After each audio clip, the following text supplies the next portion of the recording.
Minasan, konnichiwa. Olá pessoal, tudo bem com vocês? Eu me chamo Cláudia, sejam bem-vindos ao meu canal. E antes de eu começar esse vídeo, eu já te faço um pedido. Deixe seu like, ele é muito importante para o crescimento do canal e para que eu possa continuar desenvolvendo conteúdos para vocês. E hoje eu vou falar sobre a falta da comunicação no relacionamento. A falta da comunicação, ela se torna mais latente entre homens e mulheres. E como a gente pode resolver isso, Cláudia? De uma forma muito simples.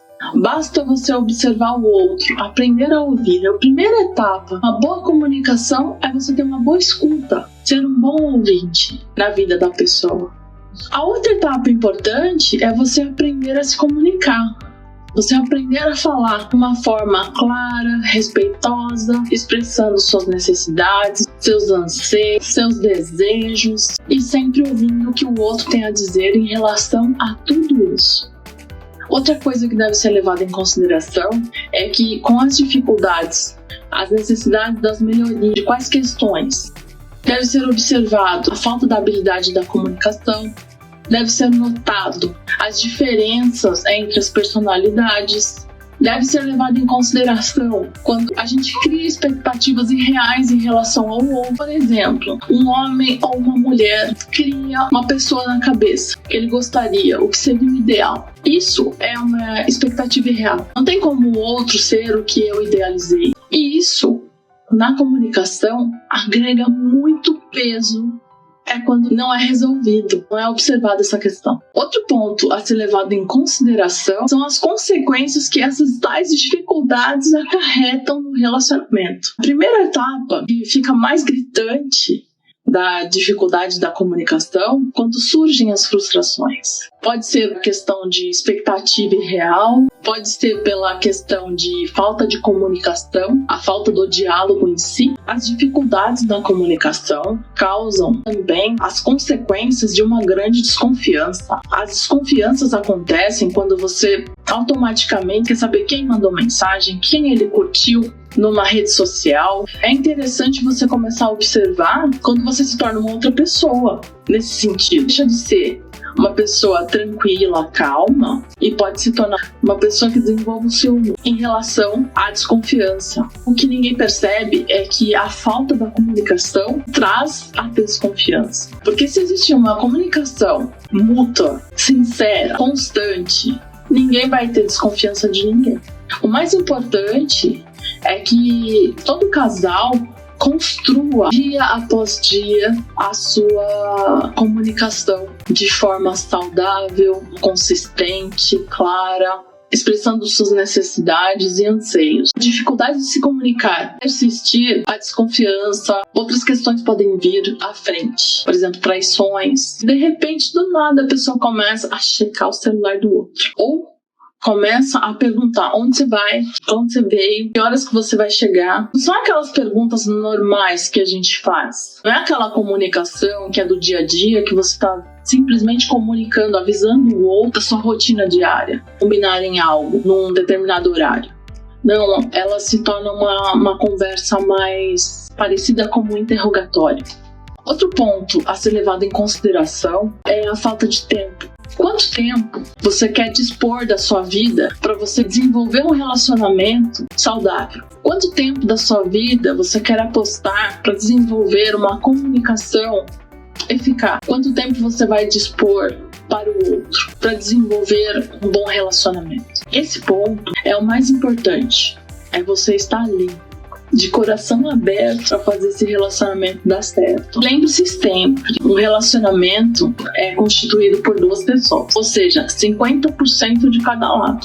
Um exemplo da falta de comunicação no relacionamento e sua superação é o dorama chamado Familiar Wife. Segue um trechinho desse dorama.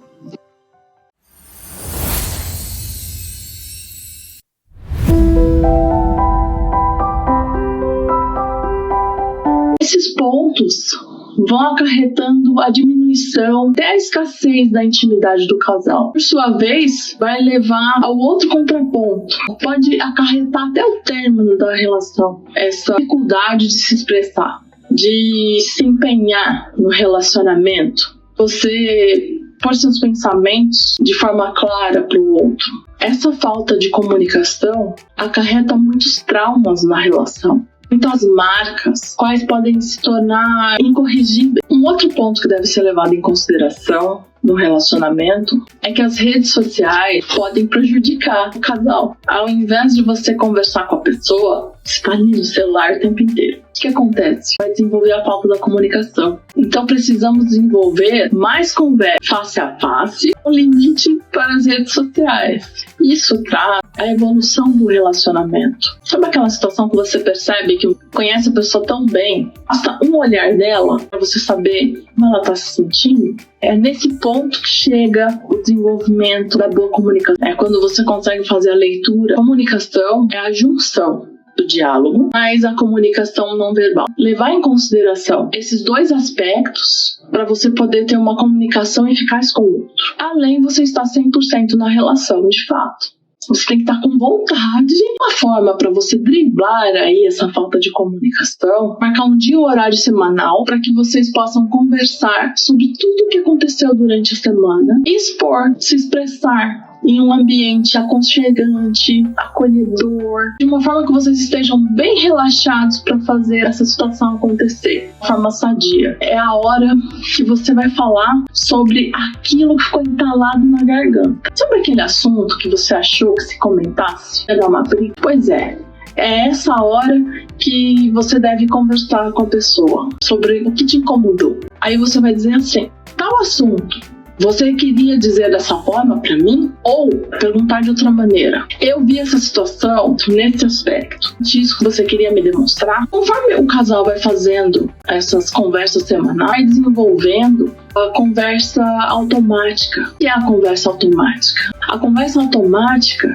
é aquela conversa, por exemplo, aconteceu uma situação que me incomodou. E naquele momento você será capaz de pegar e falar para a pessoa, olha, neste ponto me incomodou tal assunto. É assim que você gostaria que eu enxergasse? Eu gostaria de saber os seus motivos. Por que aquela situação chegou a tal ponto? Ou porque você disse tal assunto? A conversa semanal vai trazer para o casal a evolução do diálogo, da comunicação, de uma forma sucinta, tranquila. Vai ser nesse ponto que eles vão se reconhecer, se conhecer realmente. Outro ponto que deve ser levado em consideração com essa conversa semanal, comunicação não verbal. O que seria a comunicação não verbal, Cláudia? A comunicação não verbal é a seguinte, é aquela comunicação quando a pessoa muda de expressão facial quando acontece alguma coisa. A comunicação não verbal existe quando a pessoa põe a mão na cintura e a testa. Respira fundo. Quem estivesse pensando, vou respirar fundo para não dizer alguma coisa ruim. A comunicação, o diálogo, traz consigo o desenvolvimento, a análise corporal da pessoa. Isso você desenvolve a comunicação não verbal, que consiste em você analisar o outro, observar as expressões corporais do outro. E com isso fica muito mais fácil a gente conseguir perceber quando o outro ficou incomodado com algo que você falou ou com uma situação que aconteceu. Fica muito mais fácil a gente conseguir interceder o começo de uma briga quando você leva a comunicação para um outro patamar, quando você sobe o nível da sua comunicação. Para isso tem que ter paciência, carinho, dedicação, vontade de estar ali com a pessoa. Só vai conseguir isso se você realmente estiver comprometido. Eu costumo pensar que construção do diálogo é como fosse um castelo. Dia após dia, você constrói, coloca uma pedra sobre pedra, vai construindo o seu castelo. Por quê? Porque um rei e rainha vão morar lá. Pratique bastante a sua comunicação e construa o seu castelo. Não se esqueça, se você gostou desse vídeo, se inscreva nesse canal, ative as notificações, deixe seu like e compartilhe esse vídeo. Matane! Bye bye! Segundo a filosofia chinesa, usamos a aliança no dedo anelar nas mãos, desta forma. Cada dedo das mãos significa um integrante de nossas vidas. Os dedos polegares são nossos pais. Os dedos indicadores simbolizam nossos irmãos e amigos. O dedo médio simboliza a si mesmo. Então, coloque-o para dentro. O dedo anelar significa companheiro, marido e esposa. Já o dedo mindinho simboliza os filhos que também se separam. Por quê? Seguir a vida deles quando eles crescerem. Agora, o dedo anelar a gente não consegue separar. Se você deixar ossinho com ossinho do dedo médio unido, você não consegue separar o dedo